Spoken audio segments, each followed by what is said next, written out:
Tómbriga es regional de la Sierra, aquí en Badajoz, o el del Castillejo de Chilla, en Candelera, la provincia de Ávila. Bajo la dirección de Sebastián Celestino y Luis Berrocal, desarrolla su tesis doctoral sobre el poblamiento protohistórico y romano republicano en la cuenca del río Ardila. Al norte de este río se encuentra el Cerro del Gurubiejo. Es aquí donde desarrolla uno de sus principales trabajos de investigación, que dará lugar a la publicación del libro Arqueología y Territorio del Cerro del Gurubiejo. En su intervención nos hablará sobre la cuenca del Zújar en la Edad del Hierro.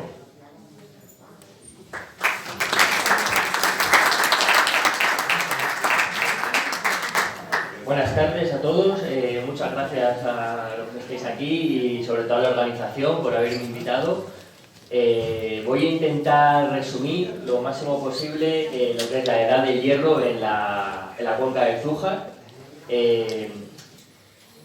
Voy a empezar directamente, ¿vale? Y lo primero que me gustaría destacar, aunque ya en las intervenciones anteriores se ha hecho, que está posicionado en el suroeste, ¿vale? No solamente que esté posicionado en el suroeste, sino que se encuentra la cuenca del Zújar en la cuenca del Guadiana, pero está muy cercana al Guadalquivir. Es un tema interesante que él lo ha llevado a la Edad Media, pero a mí me gustaría relacionarlo también con época protohistórica, ¿vale? La Edad del Hierro.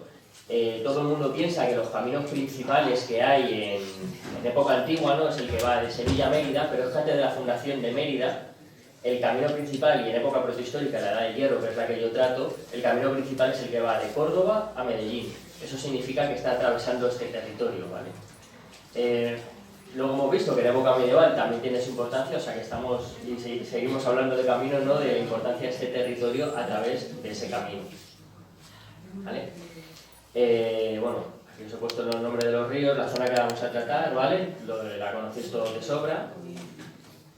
Voy a empezar, aunque vaya a centrarme en la Edad del Hierro, en el bronce final. Es el paso, ¿vale?, de la transición que se da en las últimas jefaturas a la aparición posible de los primeros estados, ¿vale? También es una serie de transformaciones muy importantes. Se pasa de un territorio relativamente, podríamos decir, entre comillas, aislado, ¿no?, o sea, un territorio cuyas relaciones son interiores siempre, ¿vale? En la Edad del Hierro ya estamos pasando a un territorio en el que tiene unas relaciones internacionales, ¿vale? Se está comunicando con gran parte del Mediterráneo, también llegan muchas influencias del Atlántico, ¿vale? Es un cambio muy radical. Muchos de estos elementos que muestro aquí se han clasificado del bronce final, y yo tengo muchas dudas de que realmente sean del bronce final o ya sean de la Edad del Hierro, ¿vale? Por eso esta pequeña introducción sobre el bronce final me parece necesaria. Os he puesto uno de los pocos yacimientos del bronce final excavados, que es el Cerro Borreguero, que está en Zalamea de las Serenas, que está relativamente cerca de este territorio, porque realmente el bronce final es uno de los grandes desconocidos de la protohistoria y en general de la historia de Extremadura. Se habla mucho del bronce final, muchos de los elementos más representativos de la prehistoria extremeña se llevan al bronce final, pero ciertamente no sabemos si son o no son del bronce final, y de hecho uno de los objetivos de esta charla es me gustaría que fuera demostraros que uno de los elementos, como son las estelas, tradicionalmente llamadas del bronce final, por lo menos en este territorio, pertenecen a la Edad del Hierro, ¿vale? Os he puesto aquí algunos de los elementos representativos del bronce final, ¿no? Por un lado tenemos una espada de lengua de carpa del bronce final, bueno, también puede ser de la Edad del Hierro, ¿vale? El caballito, siempre se ha llamado carrito de Almochón porque es verdad que estaba originalmente en un carrito y esto es un caballito, pero el jinete va montado. No hay representaciones de jinetes montados en el bronce final, ni tenemos constancia de que esta gente montase en el bronce final.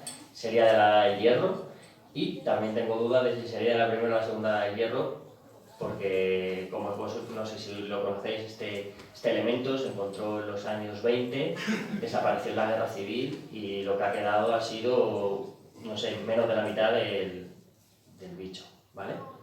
Bueno, con esto solamente os quería transmitir que tenemos muchas dudas sobre lo que es la Edad del Hierro y el bronce final, ¿vale?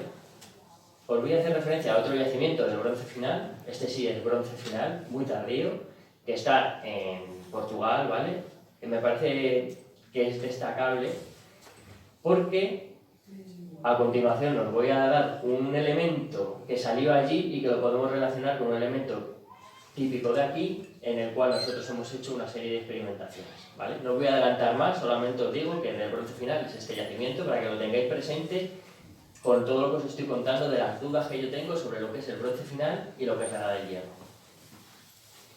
Y ahora sí, vamos a pasar realmente a lo que es mi charla. La edad del hierro. Las estelas de guerrero de la edad del hierro. ¿Quién consideraría que estas estelas, ¿no?, tradicionalmente llamadas del bronce final, son de la edad del hierro? ¿Vale? Es el tema más controvertido de los últimos años en referencia a las estelas. ¿Cuál es su cronología? ¿Vale? Como veis, hay una gran concentración, especialmente en torno a Zújar, si lo podéis ver, se concentra aproximadamente el 40% de las alrededor de 150 estelas que se conocen. ¿Vale? Las estelas del Zújar tienen muchos elementos en común entre sí y muchos elementos diferenciadores con respecto a los que aparecen en otros territorios. Por eso hay unas estelas básicas que tienen un escudo, que podéis ver en el centro, ¿no?, una lanza, una espada, ¿vale? Estas estelas en el Guadiana no son típicas. En la cuenca del Guadiana, por supuesto en la cuenca del Zújar, que pertenece al Guadiana, tampoco. ¿Qué elementos son los típicos que aparecen aquí? Pues ya aparece un antropomorfo, ¿vale? Siempre se han llamado estelas de guerrero. Yo más bien que un guerrero lo que veo es un jefe, pero bueno, es un hombre, ¿no?, armado, porque sigue apareciendo, como podéis ver en la imagen, con un escudo, su espada, su lanza, pero añade otros elementos, unos elementos de prestigio, un escudo, un peine. Estos escudos, o estos espejos, estos peines, etcétera, son lo que os estaba diciendo antes de que ahora el Zújar ya no es un territorio relativamente aislado, sino está conectado con el mundo. Estos espejos o estos peines no son de aquí, son espejos importados. Probablemente de origen mediterráneo, porque se han encontrado paralelos parecidos, por ejemplo, en Cerdeña, ¿vale? Están representando aquí elementos que no son de aquí. Ese es el primer grado para tener en cuenta la cronología de las estelas, que es sobre lo que os voy a tratar a continuación. También aparecen arcos y flechas, lo que parecen carcaj. En esta también podemos ver una cuchilla de afeitar, ¿vale? Son todos elementos de prestigio. La primera estela que os enseñé, aparecían tres elementos: una espada, una lanza y un escudo. Elementos de guerra, claramente. Aquí ya empiezan a aparecer elementos que no lo son. Podréis decirme, el arco y la flecha se utiliza para la guerra. En época protohistórica, en la edad del hierro, el arco y la flecha se utiliza esencialmente para cazar. Es un elemento de prestigio. Además de estos varones, también aparecen mujeres. Interpretamos que son mujeres. La verdad que no tenemos tampoco nada claro del tema, porque van con diademas, van con collares, etc. ¿Vale? Esas diademas, estos collares, a diferencia de algunos de los elementos anteriores, sí que pueden tener un origen propio, ¿vale? O sea, serían de esta tradición del bronce final de aquí. Y llegamos a la cuenca del Guadalquivir. Aquí sí que encontramos unas estelas con una complejidad enorme. No sé si conocéis esta estela. Está en Córdoba, es la estela de Ategua, ¿vale? Apareció en la ciudad de Córdoba en el yacimiento homónimo. Y parece que está representando una escena, ¿vale? Esta estela tiene la primera parte, ¿vale? Aparece el individuo principal vestido con una coraza. Tiene su espada, tiene su lanza, tiene una serie de fíbulas, creemos que son, ¿vale? Y tiene su escudo. En la parte intermedia estamos viendo probablemente al mismo individuo tumbado, ¿vale? Porque ya está muerto, con una serie de animales rodeándole. Y ya el último sería el tránsito del individuo al más allá, ¿vale? Va en el carro, debajo hay unas personas. Quiero que os fijéis cómo estas personas están bailando, porque ahora lo voy a relacionar con uno de los elementos que ha aparecido aquí en el Zújar recientemente y que yo creo que no debe conocer nadie de esta sala. Y ahora os voy a enseñar unas experimentaciones que hemos hecho para ver cómo se podían hacer estas estelas. Os he dicho antes que las estelas siempre se han dicho que son del bronce final, que yo tenía duda de que fueran del bronce final o de la edad del hierro. Y os he enseñado un yacimiento portugués, porque en él apareció un elemento de hierro que creo que es fundamental para comprenderlo. Voy a ver si funciona el vídeo, está cargando, ¿vale? Sí.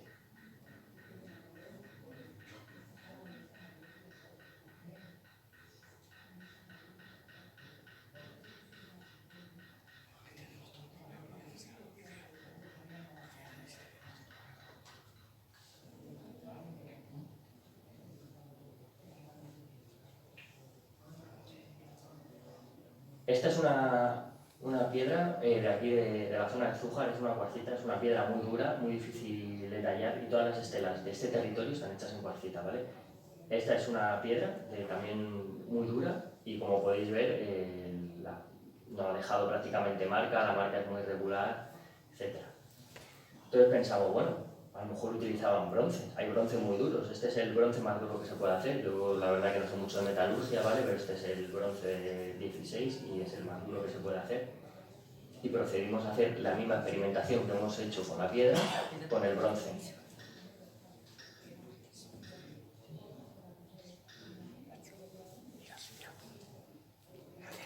Bueno, algún rasguño la ha hecho, pero podríamos decir que no le ha hecho prácticamente nada, ¿no? a la piedra. Entonces, pasamos al yacimiento que os he dicho, por eso lo he metido. En ese yacimiento apareció un cincel de hierro, datado en el año 800 a.C., ¿vale? Que es la época en la que probablemente nos estemos moviendo. No he entrado todavía en los años porque quería dejarlo para el final, una vez que viéramos esto.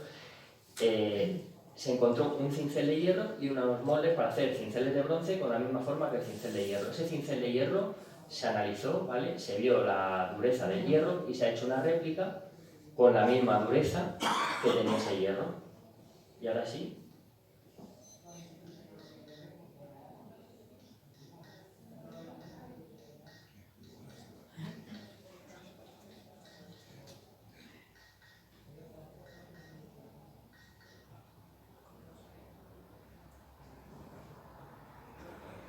Ahora sí, como podéis ver, se ha podido tallar esa roca tan dura que es la típica cuarcita del que están hechas las estelas de la cuenca del Zújar, que representan el 40% aproximadamente de todas las estelas conocidas.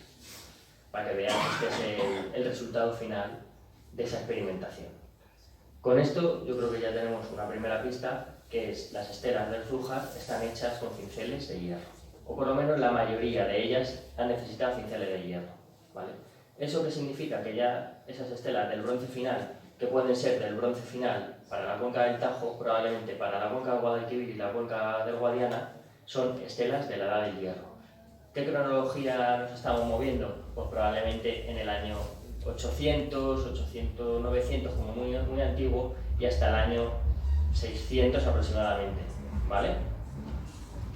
Os he traído aquí varias de las estelas, la mayor concentración de estelas dentro del Zújar es Capilla, que si no me equivoco de memoria tiene 16 estelas aparecidas en el término municipal de Capilla, ¿vale? De las 150 que se conocen, 16 me parece que es un porcentaje muy alto. Os he traído varias para que la veáis, algunas de las conocidas, quizá la más famosa sea esta de Capilla 8, la que aparece, como os he comentado antes, el guerrero o el jefe, con algunos de los atributos militares, pero tiene un espejo, tiene una flecha, ¿vale? Ya son estos jefes que ya tienen otros elementos, muchos importados, que es lo que nos ponía en relación con el resto del mundo. Os he traído varias estelas para que la veáis, incluida Capilla 15, que es la última que vimos. Ahí está 16 porque una de ellas está publicada en un libro, no la hemos visto, entonces hemos dado ese número. Y ahora os voy a traer una cosa que se relaciona con, si os acordáis, la estela de Ategua, en la que aparecían unos danzarines abajo, ¿vale? Esta estela apareció en, no sé si se ve bien el dibujo, lo veis bien desde abajo, ¿vale? Parece el corro de la patata, están ahí los danzarines, y bueno, ya está relacionándonos con un elemento muy avanzado de las estelas, igual que la que apareció en la estela de Ategua. O sea, esto no tiene prácticamente nada que ver, si os acordáis, con la primera estela que os he enseñado, que era un escudo, una lanza y un escudo, lanza y espada. Y en este, pues unos danzarines. O sea, es que prácticamente no tienen nada que ver, pero hemos visto como todos estos elementos aparecen en varias estelas y las estelas van cambiando de complejidad. Estas estelas del Zújar, que serían de complejidad media, pero de repente nos encontramos con esto que parece que está relacionado más bien con el mundo del Guadalquivir que con el mundo del Guadiana y del Tajo.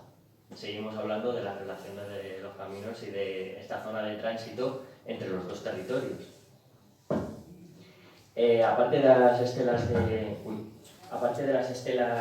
de Capilla, tenemos aquí varias estelas en torno a Garbayuela, como son las de Esparragosa del Ares, la de Navalvillar de Pera, la Herrera del Duque, que aprovecho por si alguien sabe dónde está, porque está desaparecida desde hace, no sé, 40 o 50 años y no somos capaces de poder encontrarla de nuevo. Y bueno, cualquier estela que aparezca nueva, porque en cualquier momento, como esta que apareció en Risco, en un yacimiento que se llama Las Garbayuelas, apareció esta estela. No sé si podéis ver el guerrero aquí abajo, ¿vale? Muy chiquitito. No se parece en nada a las estelas que hemos visto antes, en las que la representación, la iconografía ocupa el 60-70% de la estela. Aquí está abajo en chiquitito, pero bueno, con esto os quiero decir que estamos encontrando cada vez estelas, podríamos llamarlas de menos calidad, en las que los elementos representados cada vez son más pequeños, se ven peor, etc. Eso viene porque la gente ya va conociendo cómo son las estelas, nos informa, y por otro lado porque las que más se veían ya han sido recogidas y se han llevado. He dicho que yo llevaría esto hasta el año 700, 600, y esto enlazaría con esto, que es la aparición de las estelas con escritura. Las estelas con escritura, ahora os voy a enseñar un mapa. En realidad su zona nuclear es la zona del Alentejo, sur del Alentejo y la Sierra del Algarve, ¿vale? Sin embargo tenemos 3 o 4 puntos por aquí dispersos por Extremadura. Uno es la famosa piedra de Siruela, ¿vale? Hay muy poquitas estelas con escritura fuera del núcleo central, ¿vale? Sin embargo tenemos algunas estelas en las cuales la escritura aparece relacionada con las estelas de Guerrero. Estamos mezclando las dos tradiciones. Nos cabe la duda de si las dos estelas o sea, si los dos elementos se hicieron a la vez en la estela, o primero se hizo el guerrero y luego se añadió la escritura. Es un elemento fundamental saber eso, porque podríamos afinar todavía más la cronología de las estelas de Guerrero. También afinaríamos la cronología de las estelas con escritura, que es aproximadamente siglo VII, siglo VI antes de Cristo, ¿vale? Y tenemos el caso contrario, que también hay muy poquitos casos en los que una estela de Guerrero tenga escritura, y también es muy extraño porque hasta donde yo sé es la única en la cual hay una estela con escritura en la que se ha representado un guerrero en el centro. Si podéis ver, no sé si se ve suficientemente nítido, pero el guerrero no se parece en nada a los guerreros anteriores. Estaba vestido como con un chitón, tiene los brazos levantados, tiene la carita dibujada. Bueno, es algo diferente.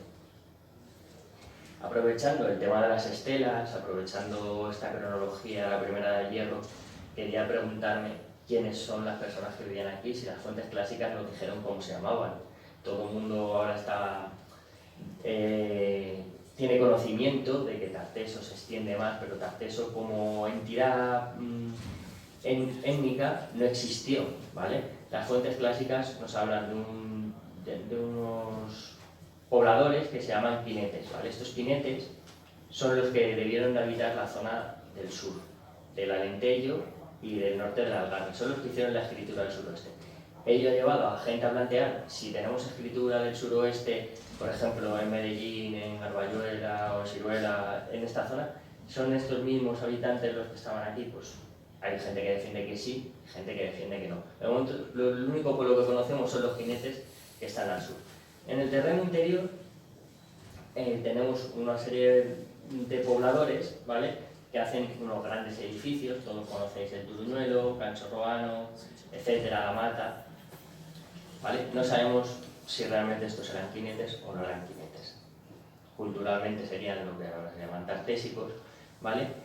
Y parece que cuando se construyeron estos edificios ya no estaban en uso las estelas. ¿Por qué? Porque en el caso de Cancho Roano se ha encontrado de umbral una estela reutilizada. No creemos que tenga un uso realmente como difamatorio, porque sí que estaba la estela boca arriba para que la pisaran, sino simplemente encontraron una piedra de buena calidad que les encajaba muy bien de umbral y allí la pusieron.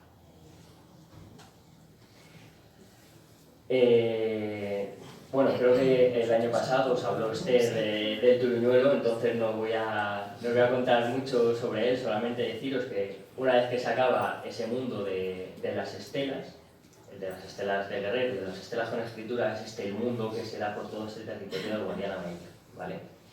Lo más conocido siempre son los sitios más monumentales, como fue Cancho Roano el primero que se conoció, ahora el Turuñuelo, ¿verdad?, con estos grandes muros que se conservan, las escaleras, la hecatombe final, etc. Pero gran parte del poblamiento estaría disperso en el territorio en forma de pequeñas unidades tipo granja, tipo aldea, etc.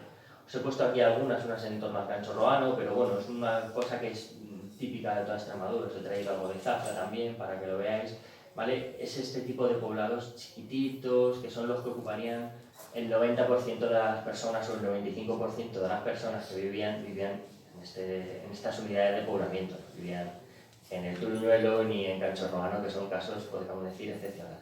Vivían como la capital y los pueblos, ¿vale? De esta misma cronología estamos hablando ahora ya del siglo VI, siglo V, ¿vale? Tenemos la necrópolis del Jardal en Herrera de Burgos. Por desgracia, es un caso prácticamente único, no conocemos más, se excavaron muy poquitas de las tumbas y sí que aparecieron algunos elementos. Otra vez volvemos a la vinculación con fuera de este territorio, elementos importados. La cronología es discutida también porque tiene elementos más antiguos que podrían llevar al siglo VI, siglo VII, entonces le estaríamos relacionando con las estelas o con ese periodo de esas estelas, o del siglo V, y la estaríamos vinculando con estos edificios con los que os hemos tratado.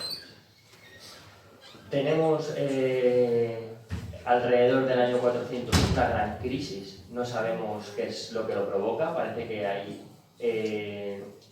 un cambio climático, porque sí que hay algunos elementos que están hablando del cambio climático, no sabemos hasta qué punto los cultivos dejan de ser rentables, hay una serie de inundaciones, tenemos muchas dudas, pero el caso es que en el año 400 esta cultura que conocíamos, con grandes edificios como el Turuñuelo, desaparece. Las primeras explicaciones siempre lo vincularon a la llegada de los celtas del norte, que vinieron y arrasaron todo lo que había, pero todos los casos excavados lo que demuestran es que la destrucción de esos asentamientos fue hecha por los propios habitantes y constructores del Turuñuelo, Cancho Roano, La Mata, ¿vale? Y aquí se produce el tránsito de la primera edad del hierro a la segunda edad del hierro, ¿vale? Por desgracia, la segunda edad del hierro en la cuenca del Zújar es prácticamente desconocida. Tenemos el yacimiento de la Tabla de las Cañas, que sí que sufrió una serie de intervenciones en los años, no sé, muy finales de los 80, principios de los 90, que es cuando se publica, ¿vale? Luego también en Quintana de la Serena se excavaron unos fondos de cabaña que por el material que apareció se dataron la edad del hierro, porque podrían haber pertenecido perfectamente al bronce final por cómo estaban hechos, si no me equivoco. Por lo que he leído, no hay elementos muy diferenciadores respecto al bronce final, simplemente la cultura material es lo que había cambiado. Os he traído estas dos imágenes de la Tabla de las Cañas, en los cuales vemos unos elementos de cerámica pintada que la podríamos vincular con el mundo del Guadalquivir y con la tradición de la primera del hierro, y otros elementos que recuerdan más al mundo de la meseta, al mundo del norte, al mundo de los celtas, ¿vale? Os he adelantado aquí que primero estaban los celtas y luego los lusitanos en este territorio, y ahora os lo voy a explicar tranquilamente. Porque otro de los elementos con los que yo quería acabar esta charla es hacernos dudar sobre lo que nos han dicho tradicionalmente de que los célticos están en la Betulia de los célticos, los túrdulos están en la Betulia de los túrdulos, y a lo mejor esas son definiciones que habría que modificar porque cronológicamente no se ajustan a la realidad. Vale, nos vamos al siglo III, siglo IV, pero principalmente el siglo III, las fuentes nos hablan de que hay dos pueblos. Antes os dije que las fuentes nada más hablan en la primera del hierro de los jinetes. Solamente son los únicos que sabemos dónde están, más o menos. Ahora tenemos a los jonios, jinetes parece que son los mismos, y a los celtas. Los celtas son todos los pobladores de los territorios del interior, incluido la zona del Zújar, ¿vale? ¿Qué pasa? Que llegan los romanos, y los romanos renombran a todos los pueblos, o a gran parte de los pueblos. Algunos los dejan muy parecidos, los jonios y los cuneos prácticamente es el mismo nombre, pero a lo que los griegos llamaban celtas y los cartagineses llamaban celtas, los romanos les llaman lusitanos, ¿vale? O sea, la zona del Zújar estaba poblada primero por celtas y luego por lusitanos, ¿vale? Cuando se habla de las guerras de Viriato, tradicionalmente se pensaba que los lusitanos venían del Tajo, venían por el Guadalquivir, y bajaban hasta el Guadiana, venían por el Guadiana y bajaban hasta el Guadalquivir. ¿Qué explicación encontramos a que esa gente viniese de 400 kilómetros al norte para bajar? En realidad no, en realidad es que los lusitanos originales, los lusitanos primigenios, son los celtas del siglo III. Los romanos les llaman lusitanos y esos lusitanos están en el límite del territorio de Roma. No están bajando lejos, es que Roma está a las puertas de su territorio. No sabemos, y no voy a entrar aquí, realmente si eran unas correrías que iban buscando rapiñar a los romanos o es al revés. Son los romanos los que están atacando los ganados que están bajando a la cuenca del Guadalquivir porque tradicionalmente había una serie de movimientos de ganado del norte hacia el sur pactadas entre los pueblos que habitaban a ambos lados de Sierra Morena. Ya os he dicho que realmente los lusitanos que se enfrentan a Roma son habitantes del Guadiana Medio. Por lo tanto, ¿dónde buscamos a Viriato? Viriato probablemente fuese un habitante de este territorio. Hay dos menciones en las fuentes clásicas que nos pueden orientar hacia dónde nació Viriato. En una dice que nació hacia el océano, por lo tanto sería un lusitano de la zona del Alentejo. Pero es verdad que también tiene cierta fuerza el hecho de que su territorio más potente y el que defendió hasta el último momento fuese la zona de Azuaga, siempre se ha vinculado con Azuaga. Por lo tanto, puede que fuese de lo que es la futura Veturia Túrgula. Realmente no lo sabemos. Lo importante es que Viriato era un habitante de la zona sur, de la zona de Guadiana, de la zona de Sierra Morena. ¿Vale? Una vez que vencen los romanos en este territorio, estoy hablando ahora ya de la cuenca de Guadiana en general, porque es difícil en época romana centrarnos en un territorio, llegan nuevas poblaciones. ¿Vale? Estas nuevas poblaciones que llegan son, por un lado, los celtíberos, que parece que llegan como auxiliares de Roma, en Hornachuelos, Ribera del Freno, un yacimiento que hay en Ribera, se han encontrado en la necrópolis gente enterrada que probablemente son celtíberos, pero celtíberos nacidos en la Celtiberia, ¿vale? Serían la policía que manda a Roma aquí, ¿vale? A este territorio. Aparece el nombre Ablonius, esto es en Capote, en Higuera la Real, ¿vale? Que es un nombre también celtibérico. Pero en la zona oriental es probable que llegasen númidas. ¿Cómo podemos vincular la llegada de gentes del norte de África a hacer de policía a este territorio?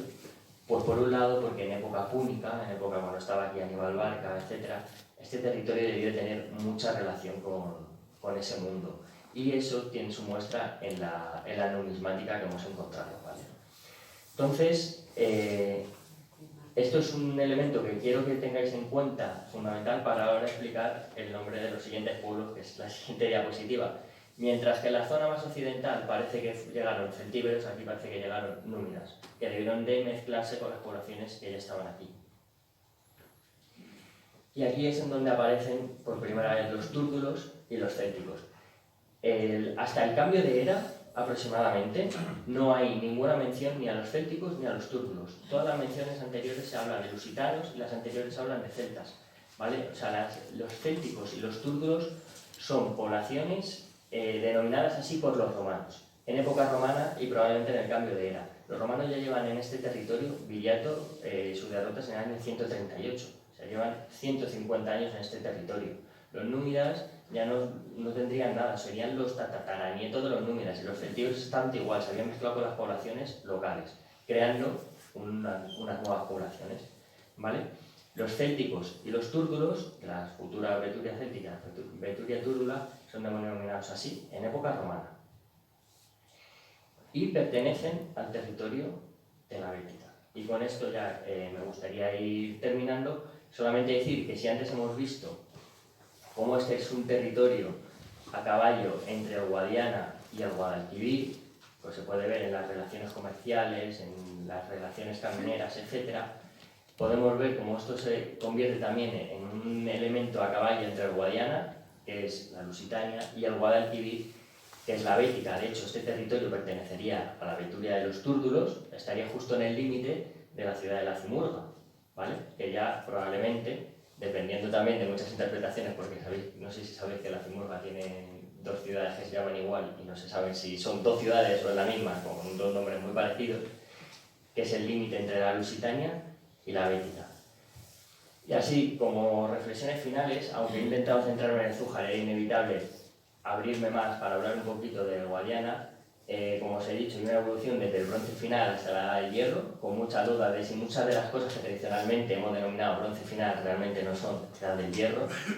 A nivel político hemos visto una transición desde esas jefaturas de esos guerreros, con esos cascos de cuerno, con esas lanzas y esas espadas, hasta la emergencia del Estado, que puede que surgiera en el momento final de Viriato o probablemente ya con Roma. Hemos cambiado a nivel tecnológico y hemos cambiado a nivel político todo en 200, 300 años. Y bueno, como os he comentado, la llegada de nuevas poblaciones lo que genera es la aparición de nuevos pueblos. Esos nuevos pueblos no llegan los túrdulos y arrasan a los que había antes, sino es de la mezcla propia entre lo que ya había, las poblaciones lusitanas, y probablemente esos númidas que están llegando, y esa mezcolanza es la aparición de la Veturia túrdula y de los túrdulos. Y con esto he acabado. Muchas gracias.